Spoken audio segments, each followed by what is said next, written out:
आज़ाद group द्वारा संचालित आज़ाद JPSC academy के ऑफिशियल यूट्यूब चैनल पर आप सभी का स्वागत है। ये बृहद मंच झारखंड लोक सेवा आयोग द्वारा आयोजित की जाने वाली जेपीएससी एग्जाम तथा आयोग द्वारा आयोजित अन्य सभी एग्जाम, साथ ही जेएसएससी सीजीएल या झारखंड राज्य सरकार द्वारा आयोजित सभी प्रतियोगी परीक्षाओं की तैयारी करने वाले सभी अभ्यर्थियों के लिए समर्पित एक व्यापक बृहद मंच है। इसके माध्यम से आप सभी झारखंड राज्य का संपूर्ण अध्ययन, साथ ही समान अध्ययन के सभी विषयों का विषयवार अध्ययन और साथ ही आप सभी करंट अफेयर्स की व्यापक बृहद विस्तृत विषय वस्तु आप सभी को प्रतिदिन यहाँ पर रेगुलर आपकी क्लासेस हो रही हैं। आप सभी क्लासेस को जरूर देखिए। प्लेलिस्ट में हर विषय की आपकी एक जो है प्लेलिस्ट बना दी गई है, तो आप झारखंड राज्य विशेष यहाँ से कर सकते हैं, समान अध्ययन और करंट अफेयर्स, साथ ही अन्य विभिन्न विषय आपको एग्जाम रिलेटेड लेटेस्ट न्यूज, ये सारी चीजें यहाँ पर आपको प्रॉपर मिलती हैं। साथ ही आप सभी के लिए एक निशुल्क करंट अफेयर्स की मासिक पत्रिका आप लोगों को उपलब्ध कराई जाती है। प्रति माह आप सभी उस पत्रिका को डाउनलोड कर सकते हैं। ये आप पत्रिका आपको आजाद जेपीएससी एकेडमी के ऑफिशियल एप्लीकेशन में मिलेगी। ये एप्लीकेशन की लिंक आपको वीडियो के डिस्क्रिप्शन में मिल जाएगी। आप डिस्क्रिप्शन में जाकर के एप्लीकेशन को डाउनलोड कर सकते हैं या फिर गूगल प्ले स्टोर पर जाइए, वहाँ पर सर्च करिए आजाद जेपीएससी एकेडमी, आपको ऑफिशियल ऐप हमारा खुल करके आ जाएगा। उस ऐप को डाउनलोड करके स्टडी मटेरियल वाले सेक्शन में जाइए, वहां पे आपको चक्रव्यूह करंट अफेयर्स प्रति माह मिलेगी, जो कि आपके एग्जाम के लिए सबसे महत्वपूर्ण है। साथ ही आप सभी निःशुल्क टेस्ट सीरीज दे सकते हैं। एप्लीकेशन में टेस्ट सीरीज आप सभी के एग्जाम को लेकर के हैं और साथ ही आप सभी व्यापक तैयारी हमारे साथ एप्लीकेशन के माध्यम से कर सकते हैं। पूरे पाठ्यक्रम को आसान भाषा में आप सभी को नाम मात्र के शुल्क में आपको कंप्लीट कराया जाता है। तो आप सभी इस YouTube चैनल के माध्यम से, एप्लीकेशंस के माध्यम से व्यापक तैयारी अपनी प्रारंभ करिए। यदि आप पहली बार जो है आज़ाद जेपीएससी एकेडमी के YouTube चैनल से जुड़े हैं, चैनल को सब्सक्राइब नहीं किया तो इसको जरूर सब्सक्राइब करिए। इसका बेल आइकन जरूर दबा लीजिए ताकि कोई भी वीडियो आए वो आपको मिस ना हो, तुरंत नोटिफिकेशन आपके पास आए। सभी क्लासेस आप सभी को इस चैनल पर निःशुल्क प्राप्त हो रही हैं। एप्लीकेशन में आपको संपूर्ण पाठ्यक्रम नाम मात्र के शुल्क में मिलेगा। साथ ही इस चैनल को सभी छात्रों तक, झारखंड राज्य के सभी छात्रों तक पहुंचाइए ताकि सभी क्लासेस सभी को मिल सकें और व्यापक स्तर पर तैयारी सभी छात्र कर सकें। तो यहाँ पर आपको रेगुलर निरंतर हमारे द्वारा क्लासेस उपलब्ध कराई जाएंगी। चलिए क्लास प्रारंभ करते हैं। इस चैनल को सभी तक पहुंचाने का कार्य आप सभी का है, तो एक बार इसको जरूर साझा करिए, जरूर शेयर करिए। चलिए क्लास प्रारंभ करते हैं। तो जैसा कि आपको पता है कि रसिया यूक्रेन युद्ध चल रहा है और रसिया यूक्रेन युद्ध में रूस के ऊपर लगातार प्रयास किया जा रहा है कि रूस युद्ध को बंद कर दे। सभी चाहते हैं, उसके लिए बहुत सारे प्रतिबंध लगाए गए, कई सारे देशों ने अपोज किया और रूस चाह रहा है कि यूक्रेन कैसे न कैसे करके सरेंडर कर दे और इस बात के लिए तैयार हो जाए कि नाटो को वो आज के बाद भूल जाएगा, अब नाटो याद नहीं रखेगा। लेकिन नाटो से यूक्रेन का प्यार बड़ा गाढ़ा है, बड़ा मुश्किल है वो छोड़ पाना। तो अभी युद्ध चल रहा है, पूरा विश्व प्रयास में है कि युद्ध कैसे भी रुके। तो अभी रूस के द्वारा एक ऐसा कृत्य किया गया है जो कि बड़ा अमानवीय था और उस अमानवीयता को लेकर के रूस को निलंबित किया गया है एक बहुत महत्वपूर्ण संस्था से, जिस संस्था का नाम है संयुक्त राष्ट्र मानवाधिकार परिषद। वहां से रूस को निलंबित कर दिया गया है। तो आप जो पीछे दृश्य देख रहे हैं संयुक्त राष्ट्र महासभा का है। संयुक्त राष्ट्र महासभा के द्वारा रूस को संयुक्त राष्ट्र मानवाधिकार परिषद से निलंबित कर दिया गया है। लगभग 193 देश थे। 193 देशों में से 93 देशों ने रूस को जो है इस कारण से जो है उसके खिलाफ मत दिया कि अब इसको हटा दिया जाना चाहिए मानवाधिकार परिषद में, क्योंकि अभी हाल ही में आपको देखा कि बहुत सारी ऐसी सैन्य कार्रवाइयां देखने को मिली हैं जिसमें व्यापक नरसंहार हुआ है। जिसमें से सबसे बड़ी जो आप लोगों ने देखा कि कीव के पास एक शहर है बूचा शहर, तो बूचा शहर में सैकड़ों शव मिले हैं, सामूहिक कब्रें मिली हैं, बड़े स्तर पे जो है नरसंहार हुआ है। तो बूचा शहर की जो घटना हुई है उसके बाद जो है संयुक्त राष्ट्र मानवाधिकार परिषद के द्वारा जो है ये रसिया को हटा दिया गया है। ठीक है, तो ये आप जो है इसके बारे में अब 2-3 चीजें पूछी जा सकती हैं। संयुक्त राष्ट्र मानवाधिकार परिषद के बारे में भी आपसे पूछा जा सकता है। देखिए, संयुक्त राष्ट्र मानवाधिकार परिषद एक अंतर सरकारी निकाय है जो कि विश्व भर में मानवाधिकार, जितने भी मानवाधिकार से जुड़े हुए मुद्दे होते हैं उन सभी मुद्दों को संरक्षण करने का प्रयास करता है और यदि कहीं पे भी मामले होते हैं तो उन मामलों को उठाने का प्रयास करता है। इसका गठन कब हुआ था संयुक्त राष्ट्र मानवाधिकार परिषद का? कब हुआ था गठन? 2006 में इसका गठन किया गया था संयुक्त राष्ट्र महासभा के द्वारा। सबसे पहले, इससे पहले जो संस्था थी वो संयुक्त राष्ट्र मानवाधिकार आयोग के नाम से थी, ठीक है। और अभी जो है संयुक्त राष्ट्र मानवाधिकार आयोग ही संयुक्त राष्ट्र मानवाधिकार परिषद में अब कन्वर्ट हो चुका है। तो ये एक आपका अंतर सरकारी निकाय है और इसका जो कार्यालय है, मुख्यालय है, कहाँ मुख्यालय इसका? जिनेवा में ही इसका मुख्यालय है, जिनेवा स्विट्जरलैंड में इसका मुख्यालय है, ठीक है। तो रसिया को अभी बाइकआउट कर दिया गया है, हटा दिया गया है, ध्यान रखिएगा।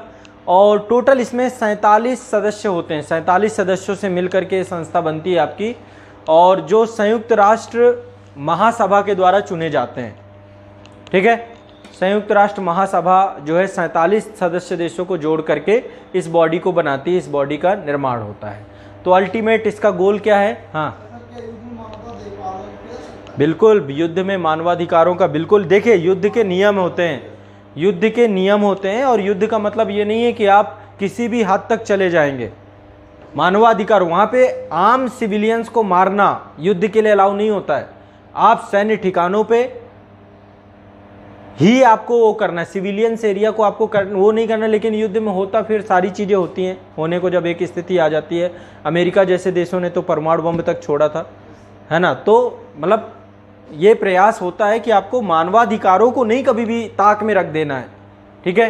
तो युद्ध में जो रसिया ने तो युद्ध इसको स्वीकार ही नहीं किया ना। रसिया तो अभी भी कह रहा है कि हम एक विशेष अभियान चला रहे हैं, जो इंटरनल सिक्योरिटी की प्रॉब्लम के कारण है, हम पीस कीपिंग के लिए काम कर रहे हैं यूक्रेन में। वहाँ पे जो विद्रोही संगठन है उनकी समस्या के समाधान के लिए कर रहे हैं। अभी तक रसिया ने युद्ध करार नहीं दिया इस पूरे मैटर को। रसिया के हिसाब से ये युद्ध नहीं चल रहा है, ये विश्व के अन्य देशों के हिसाब से युद्ध चल रहा है। सबको भोला समझता है ना रूस, सबको लगता है सब भोले वाले लोग हैं, इनको नहीं। हाँ किसका? हाँ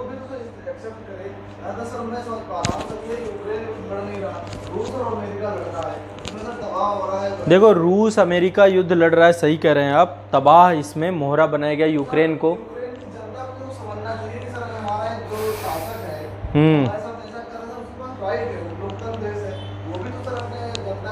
देखो, जब आपातकालिक शक्तियां अभी लगी हुई हैं, अभी तो इमरजेंसी का टाइम चल रहा है, और ऐसे में जब तक सामान्य स्थिति नहीं हो जाती, वहाँ पे नागरिकों के कोई राइट्स थोड़ो ना इस समय, ठीक है। बात सही कह रहे हैं आप कि युद्ध की स्थिति में ढकेलने का काम यूक्रेन के उसने किया है। लेकिन अल्टीमेट एक चीज़ समझिए कि वहाँ के नागरिकों के अंदर राष्ट्र प्रेम की भावना है।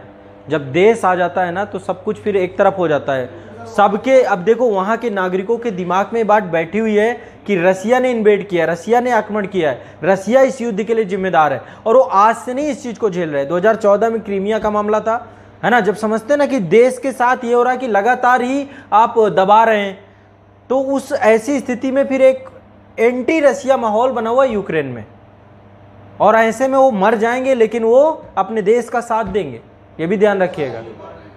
पलायन तो वो तो फिर आवश्यकता है भाई, सिविलियंस है, पलायन तो करेंगे, ऐसा नहीं कि पलायन नहीं होगा, पलायन भी होगा, लड़ने वाले लड़ेंगे भी। दोनों तरीके के देश में लोग होते हैं, कुछ पलायन भी कर जाएंगे। लेकिन यूक्रेन के लिए दिल धड़क रहा है उनका, नहीं तो अभी तक वो इसका अपोज करते, और कई सारे आवाज़ उठने भी लग गई है। लेकिन अभी उनका कोई महत्व नहीं है जब तक युद्ध शांत नहीं हो जाता। देखो, ये ईगो की कहानी होती है, अब ये ईगो में चला गया मैटर, ठीक है। और ईगो कई बार तबाही का कारण भी बन जाता है दोनों के लेकर के, ठीक है। तो ये आपको ध्यान रखना है। तो संयुक्त राष्ट्र मानवाधिकार परिषद, उससे रसिया को बाहर कर दिया गया है, एक महत्वपूर्ण मुद्दा ये भी था, इसको हम देखेंगे, ठीक है। चलिए, अगला करंट अफेयर्स जो आपका है वो भी बहुत इम्पोर्टेंट है आपका, और ये करंट अफेयर्स है, जैसा कि आप जानते हैं कि हमारे देश के प्रधानमंत्री जी अभी नार्डिक देशों के शिखर सम्मेलन में सम्मिलित हुए थे। दूसरा नार्डिक शिखर सम्मेलन अभी हुआ था। क्या हुआ था अभी? दूसरा नार्डिक शिखर सम्मेलन। क्या है दूसरा नार्डिक शिखर सम्मेलन, कहाँ पे हुआ था, ये सारी चीज़ें आपको पता होंगी। देखिए, पहला नार्डिक शिखर सम्मेलन जो था, इसके पहले जो है, अब ये मेन अल्टीमेट गोल क्या है कि हम भी चाहते हैं कि जो है किसी तरीके से भारत जो है इन नार्डिक देशों के साथ संबंधों को बना सके, और आर्कटिक वृत्त क्षेत्र के साथ साथ भारत की विभिन्न समस्याओं के समाधान में हम काम कर सकें। तो यहाँ पे 2-3 चीज़ समझना है। यहाँ पे थोड़ा सा मैं ज्योग्राफी व्यू पॉइंट से इस पूरे करंट अफेयर्स को लूँगा। दूसरा नार्डिक शिखर सम्मेलन में सबसे पहली बात आती है नार्डिक देश। नार्डिक देश से पहले बात आती है स्कैंडिनेवियाई देश कि स्कैंडिनेवियाई देश कौन कौन से हैं। तो पहले तो आपको ये 3 याद कर लेने हैं। यहाँ पे ये स्कैंडिनेवियाई देश हैं, ये 3 याद कर लेने हैं। ये 3 स्कैंडिनेवियाई देश हैं। स्कैंडिनेविया, इसको स्कैंडिनेविया वो बोलते हैं, प्रायद्वीप बोलते हैं, स्कैंडिनेविया प्रायद्वीप। तो 3 देश आते हैं इसमें, नॉर्वे, स्वीडन, डेनमार्क। ठीक है। अब जब बात आती है कि नार्डिक देश कौन कौन से हैं, तो 2 देश और प्लस कर देने हैं इसमें, फिनलैंड और आइसलैंड। इन 5 को मिलाकर के ये नार्डिक देश के तौर पे हैं। ठीक है। तो अभी जो है 4 मई 2022 को भारत के प्रधानमंत्री श्री नरेंद्र मोदी जी डेनमार्क की राजधानी कोपेनहेगन गए। सबसे पहले जर्मनी, फ्रांस और फिर इसके बाद डेनमार्क की 3 दिवसीय यात्रा थी। तो 4 मई को जो है डेनमार्क की राजधानी कोपेनहेगन में दूसरे नार्डिक शिखर सम्मेलन का आयोजन किया गया था। और देखिए ये शिखर सम्मेलन 2 कारणों से बहुत महत्वपूर्ण है। पहला कारण क्या है, यूक्रेन रसिया जो है युद्ध चल रहा है इस दौरान। तो एक जो है यूरोप अपने आप में कह सकते हैं अस्थिरता के माहौल में है। इससे पहले 2018 में स्टॉकहोम में जो है पहला नार्डिक शिखर सम्मेलन का आयोजन हुआ था। तो पहले 2018 में हुआ था, इसके बाद जो है ये 2000। तो भारत नार्डिक देशों के बीच में प्रगति को लेकर के समीक्षा की गई। और साथ में भारत के प्रधानमंत्री नरेंद्र मोदी जी के द्वारा जो नार्डिक देश हैं, नार्डिक कंपनियों को ये कहा गया कि भारत की सागरमाला परियोजना और इसके साथ ब्लू इकोनॉमी मतलब जो आपका समुद्री क्षेत्र है भारत का, उसमें निवेश करने के लिए आमंत्रित किया कि आप आइए हमारे बंदरगाहों और हमारे इंफ्रास्ट्रक्चर के साथ जुड़िए। साथ में भारत आर्कटिक क्षेत्र में चूंकि रुचि ले रहा है, आर्कटिक वृत्त में चूंकि बहुत सारे संसाधन है और आने वाले समय में जलवायु परिवर्तन अनुसंधान जैसे कार्यों के लिए क्षेत्र बहुत इंपॉर्टेंट है। तो ऐसे में आर्कटिक क्षेत्र में नार्डिक देश और भारत की साझेदारी पे चर्चा की गई। और प्रधानमंत्री जी ने कहा कि आर्कटिक नीति जो हमारी है एक साझा नीति है और हम लोग मिल करके इस नीति का आपस में एक अच्छी रूपरेखा प्रस्तुत करेंगे। और हमारा प्रयास होगा कि नार्डिक क्षेत्र के जलवायु परिवर्तन, वैश्विक तापन, ग्लोबल वार्मिंग जैसे इशू पे हम आपस में मिल करके काम करें। ठीक है। तो एक तरीके से पूरे की पूरी बात थी। और जो सबसे इंपॉर्टेंट विषय है जिसको लेकर के भारत इस समय सबसे ज़्यादा प्रमुखता दे रहा है वो क्या है, हम चाहते हैं कि संयुक्त राष्ट्र की सुरक्षा परिषद में हम एक सदस्य देश के तौर पर के उभरें। तो ऐसे में नार्डिक देशों के सहयोग को लेकर के भी प्रधानमंत्री जी के द्वारा बात की गई। ठीक है। तो नार्डिक देशों ने इस चीज़ को लेकर के प्रतिबद्धता जताई कि भारत जो है संयुक्त राष्ट्र सुरक्षा परिषद का एक महत्वपूर्ण सदस्य देशों के तौर पे होना चाहिए। ठीक है। इसके अलावा 2024 तक भारत और नार्डिक देशों के साथ जो है भारत ने ये महत्वाकांक्षा अपनी व्यक्त की है कि हम प्लास्टिक प्रदूषण को समाप्त करने का पूरी तरीके से प्रयास करेंगे। तो ये कुछ महत्वपूर्ण जो है आपके महत्वपूर्ण बातें थी। और सबसे इम्पोर्टेंट एक विषय और आ जाता है अर्थव्यवस्था, कि आपस में मिल करके हम भारत का व्यापार जो है $5 बिलियन अभी हम व्यापार करते हैं इन देशों के साथ। अब हम इसको और ज़्यादा आगे बढ़ाने का प्रयास करेंगे और FDI निवेश और इन चीज़ों के लिए भी काम करेंगे। तो ये एक महत्वपूर्ण था, इसमें आपको ये याद रखना है। ठीक है। ये कुछ यात्रा थी। ठीक है। यहाँ पर ये कुछ यात्रा थी। ये 5 देश हैं और 5 देशों के राष्ट्राध्यक्ष यहाँ पे हैं। डेनमार्क के प्रधानमंत्री हैं मेटे फ्रेडरिक्सन, इसके बाद आइसलैंड के प्रधानमंत्री कैटरीन जैक्सन डिकर और नॉर्वे के प्रधानमंत्री जोनास गहर स्टोर। इस तरीके से सभी, स्वीडन के प्रधानमंत्री मैगडलिना एंडरसन और फिनलैंड के प्रधानमंत्री सना मारिस। ठीक है। इसके साथ जो है ये 5 देशों के साथ ये कंप्लीट हुआ। अब यहाँ पे एक चीज़ और देखिएगा, यहाँ पे जैसा कि मैंने आपको बताया कि ये आपके स्कैंडिनेवियाई देश हैं। 3 देश ये आपके स्कैंडिनेवियाई देश हैं, याद रखना है। 5 में 2 देश आपके ये प्लस हो जाते हैं, फिनलैंड और आइसलैंड, रट लेना है इसको। एक और यहाँ पे जगह है, ये है बाल्टिक सागर, ये आपका बाल्टिक सी है। तो बाल्टिक राज्य के बारे में बताइए, बाल्टिक राज्य कौन कौन से हैं? हाँ ठीक है, मैंने ये चीज़ आप लोग को बताई थी। ठीक है। बाल्टिक राज्यों के बारे में क्या सब कुछ बताया है मैंने अपने जीवन में। अभी तक कितना कुछ पढ़ा दिया आप लोगों को, बस आप लोग उसको पूरा कर लें। ठीक है, क्लासरूम में तो सब कुछ हो ही गया है ना। ठीक है, चलिए, तो ये आपका एक महत्वपूर्ण टॉपिक था आपका। ये देश हैं आपके इस्टोनिया, लाटविया और लिथुआनिया। ये प्रथम विश्व युद्ध के दौरान जो है ये रसिया से, सोवियत संघ से अलग हुए थे तीनों देश, इसलिए इनको बाल्टिक देश कहते हैं। और कई जगह पे फिनलैंड को भी बोला जाता है कि बाल्टिक स्टेट है ना। फिनलैंड भी ऊपर जस्ट जुड़ा हुआ है, ये है फिनलैंड यहाँ पे। तो ये बाल्टिक सागर से लगे हुए देश हैं। 3 ये प्रमुख देश इसको माना जाता है। ठीक है, इस्टोनिया, लाटविया और लिथुआनिया। क्लियर है? ठीक, आगे चलते हैं। नेक्स्ट, टेररिस्ट इंडेक्स 2022 आ चुका है। आतंकवाद सूचकांक, विश्व में आतंकवाद, वैश्विक आतंकवाद सूचकांक 2022। वैश्विक आतंकवाद सूचकांक 2022 जो है 2 मार्च 2022 को जारी हुआ। टोटल 163 देश हैं, 163 देश, 163 देश में आतंकवादी गतिविधियों का अध्ययन करना और आतंकवाद और उनके प्रभाव का तथ्यात्मक विश्लेषण करना, ये कार्य किया जाता है। आपको क्या लगता है सबसे ज़्यादा आतंकवाद कहाँ पे होगा? हाँ, पाकिस्तान। और भी है, पाकिस्तान के भी पापा लोग हैं पाकिस्तान से भी पापा लोग, पाकिस्तान वैसे खुद पापा है पर उसके भी पापा है। एक संस्था है institute for economic and peace, उसके द्वारा ये पूरा का पूरा जारी किया जाता है। Institute for economic and peace, ये संस्था जो है ग्लोबल टेररिस्ट इंडेक्स जो है जारी करती है। इस सूचकांक में नंबर 1 जो है अफगानिस्तान है, सबसे ज़्यादा अफगानिस्तान। अभी पाकिस्तान आएगा, रुक जाओ, पहले पाकिस्तान के पापाओं की बात करिए। Number 1 Afghanistan, number 2 Iraq, ISIS जहाँ पे है, number 3 Somalia, number 4 Burkina Faso, number 5 Syria, number 6 Nigeria, number 7 माली, नंबर 7 के बाद नंबर 8 नाइजर, फिर म्यांमार, फिर जाके पाकिस्तान है, बहुत लास्ट में पाकिस्तान। भारत भी है आतंकवाद से पीड़ित देश है, तो भारत का 12वां स्थान है इसमें। तो इसमें लिख लीजिए, टॉप 3 लिख लीजिए और भारत की स्थिति लिख लीजिए। पिछले साल 2020 में भारत की स्थिति 8वीं थी। इस बार भारत में अब थोड़ा आतंकवाद धीरे धीरे, जब से बुलडोजर राज चला है तब से आतंकवादी भी छुप गए। सबसे पीछे नहीं है ना, टॉप 10 में तो है ही है।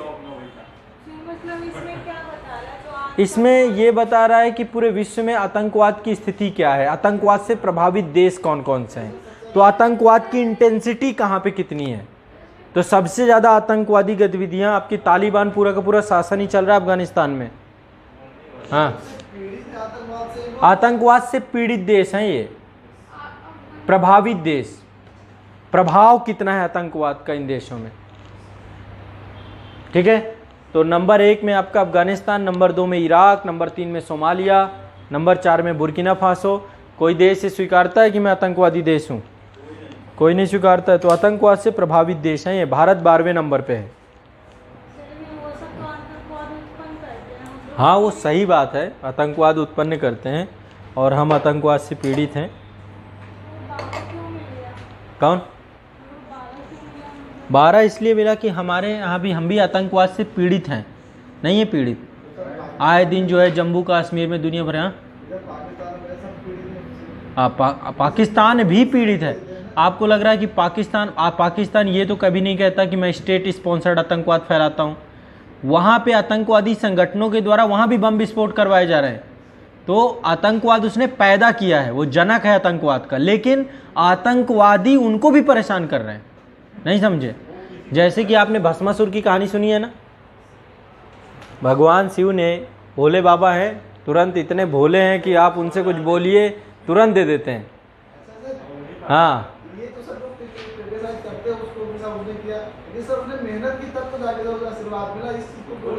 अच्छा, भस्मासुर की बात कर रहे हैं क्या? मेहनत ठीक है, लेकिन चलो, भस्मासुर ने मेहनत की, उसको आशीर्वाद भी मिल गया, पर भस्म किसे कर रहा है?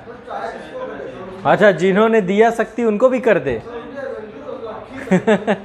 तो इस कारण से फिर विष्णु जी इसीलिए तो बनाए गए हैं प्रकृति में कि वो सबको अच्छे अच्छे की बुद्धि बांध देते हैं। फिर उसी ने खुद को भी भस्म कर लिया। देखो एक चीज़ ध्यान रखिए, जब कभी आपको शक्ति मिल जाए, कभी मद अहंकार नहीं करना चाहिए। भस्मासुर को अहंकार हो गया, मद हो गया, अपनी शक्ति का दुरुपयोग करने लग गया। जिसने शक्ति दी है हमेशा उसके प्रति कृतज्ञ रहिए। आपके माता पिता ने आपको जन्म दिया है, अब आप खड़े हो गए अपने पैरों से, तो आप कह रहे हैं मैंने मेहनत की है। अरे पैदा उन्होंने किया है। माँ ने 9 महीने पेट में नहीं रखता तो हवा में नहीं रहते आप, कि हवा में किसी गुब्बारे में बैठे वहां पे घूम रहे होते। सोचो इस बात को। तो मेहनत आपकी नहीं है, इस बात को समझिए। भस्मासुर के पास जो भस्म करने की शक्ति आई वो भगवान शिव के कारण आई। भगवान शिव नहीं होते तो किसकी करता उपासना? कौन देता इतनी बड़ी पावर? तो इतनी बड़ी पावर है तो उसका दुरुपयोग करने, सृष्टि को समाप्त करने चले जाएंगे। भगवान शिव को भस्म करने की सोच का मतलब क्या है? आप सृष्टि के नियंता को ही समाप्त कर रहे हो, जो पूरा सृष्टि का संचालन कर रहे हैं। तो इसलिए कभी भी आप इस चीज से बचिए कि यदि आपके पास पावर अथॉरिटी आ जाती है, ये सीख देता भस्मासुर कि वो आप ही को भस्म कर देगी। जैसे अभी झारखंड में हुआ ना, क्या हुआ? हुआ कि नहीं हुआ? भस्म कर दिया खुद की शक्तियों ने खुद को। भ्रष्टाचार करेंगे तो एक दिन पर्दाफाश होगा और उसके बाद फिर सब खत्म हो जाएगा। कितनी पीढ़ियों का नाम डुबो के जाओगे, समझ रहे हो ना? एक आईएएस अधिकारी जेल के अंदर, सत्ता का दुरुपयोग, है ना? तो ये चीजें आपको समझनी पड़ेंगी। ठीक है, अब आप सोच रहे हैं जैसे, हाँ हाँ लिख लो, Afghanistan, Iraq, Somalia, Iraq, Iran नहीं, इराक। ईरान में तो गवर्नमेंट है, प्रॉपर चल रही है बहुत अच्छे से। सिया सुन्नी कॉन्फ्लिक्ट, सिया गवर्नमेंट है वहाँ पे। भारत का स्थान 12वां है। ठीक है, नेपाल 34वां, श्रीलंका 25वां, भूटान 0, कोई स्थान नहीं। 93 लास्ट, भूटान में कोई आतंकवाद नहीं। चीन 67वां, चीन भी पीड़ित है। ठीक है, और अमेरिका की बात करें तो अमेरिका 28वां है, जर्मनी है, कई सारे देश हैं। चलो यहाँ पे लिस्ट होगी।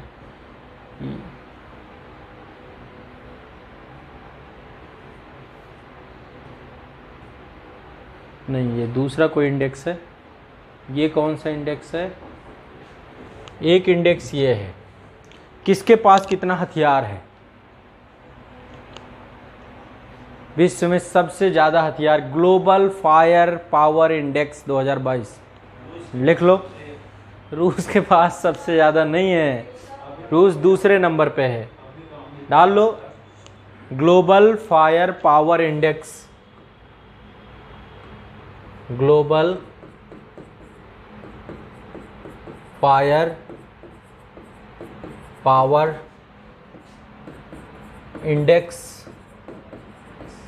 2022। ठीक है, तो नंबर एक ही है, एक ही रह सकता है यहाँ पे। ठीक है, 5 देश टॉप 5 में। नंबर 1 अमेरिका, नंबर 2 हम भी हैं कहीं ना कहीं पे, टॉप 5 में हम भी ना, हमारा नाम भी आता है। ये है देख, top 5 country. Number 1 America, number 2 Russia, number 3 China, number 4 Bharat.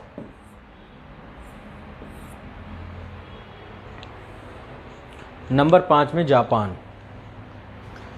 किनके पास सबसे कम होगा? अरे भूटान, भूटान, भूटान क्या चाहते हैं? कुछ ना रखें, लाठी डंडा भी ना रखें। सबसे लास्ट में आइसलैंड, सबसे शांत प्रिय देश। तभी देखते हैं ना सब प्रसन्नता रिपोर्ट, दुनिया भर की रिपोर्ट। इसके बाद है भूटान आपका सबसे लास्ट में। नेपाल तो रखता है बकायदा, वो ये सब चीज़ों में रिस्क नहीं लेता। हाँ, फायर पावर में है वो। हाँ, तो सबसे लास्ट में आइसलैंड और फिर आपका भूटान है। ठीक है, पाकिस्तान है 90 नंबर पे, पाकिस्तान है। जापान के बाद साउथ कोरिया है देखिए, और नॉर्थ कोरिया ऐसे ही गोल गोल कूदता रहता है वो, बस उससे पावरफुल ये अमेरिका ने बना रखा है इसे। फ्रांस है, यूके है, फिर पाकिस्तान, फिर टॉप 10 में ब्राज़ील। हाँ, नॉर्थ कोरिया में है क्या? अभी वहाँ अब इस साल कोविड गया है पहली बार, आपको शायद पता हो। इस समय मास्क लगा के पहली बार मास्क के लिए उसने बोला कि भाई सब लोग अब मास्क लगाएंगे और वो ये नहीं कह रहे कोरोना के कारण से मृत्यु हो रही है, कह रहे हैं एक अज्ञात बीमारी के कारण से मृत्यु चल रही है। तो अभी वहाँ पे अब कोविड-19 का प्रभाव पहुँचा है, काफ़ी लोग ख़त्म हो रहे हैं उत्तर कोरिया में। अब उसको बड़ा सोचने की बात है, चाइना को वैक्सीन दे देनी चाहिए थी टाइम से, पर चीन उसने ना मांगी होगी क्योंकि बंद था, उसको लगा कि शायद, लेकिन इस बार चीन से प्रवेश कर गया कोई वेरिएंट, लीक हो गया मामला, उसके यहाँ दिक्कत है, परेशान चल रहा है उस समय बहुत ज़्यादा। चीन की भी स्थिति खराब है। इसमें 142 देश टोटल।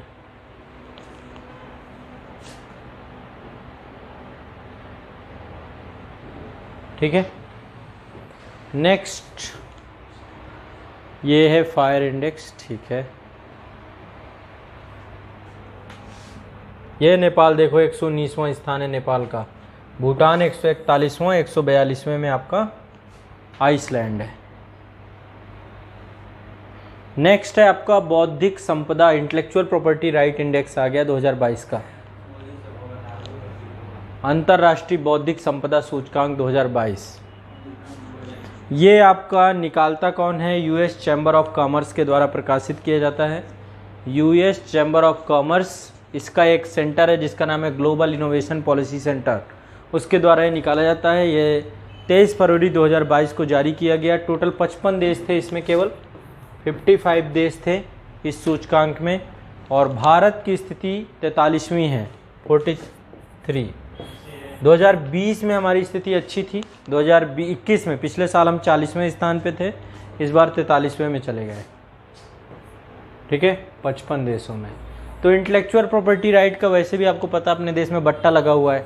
टॉप 5 कंट्री कहाँ हैं जहाँ पे इंटेलेक्चुअल प्रॉपर्टी राइट सबसे ज़्यादा है? पहला है अमेरिका, दूसरे नंबर पे यूके, तीसरे नंबर पे जर्मनी। टॉप 3 लिख लीजिएगा। भारत की स्थिति बहुत बुरी है,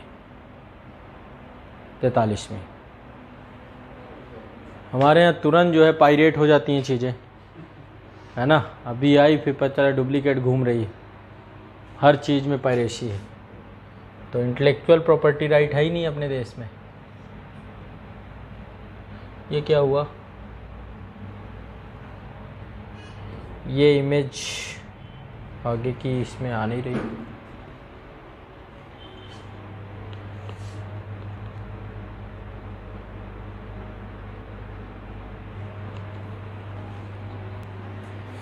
चलिए फिर आज के लिए इतना ही रखते हैं, नेक्स्ट आपका कल करेंगे बाकी के जितने भी हैं। ठीक है, और कोयला मंत्रालय के द्वारा भी डेटा जारी किया गया है। एक करंट अफेयर्स आपका ये था। दूसरा जो इम्पोर्टेंट था, मौद्रिक नीति आपकी जारी की गई है ना, 2022 थे इसकी, तो उसके बारे में एक अपडेट था। तो आगे अभी मैं आपको कल की क्लास में कराऊंगा। ठीक है, आज के लिए इतना ही।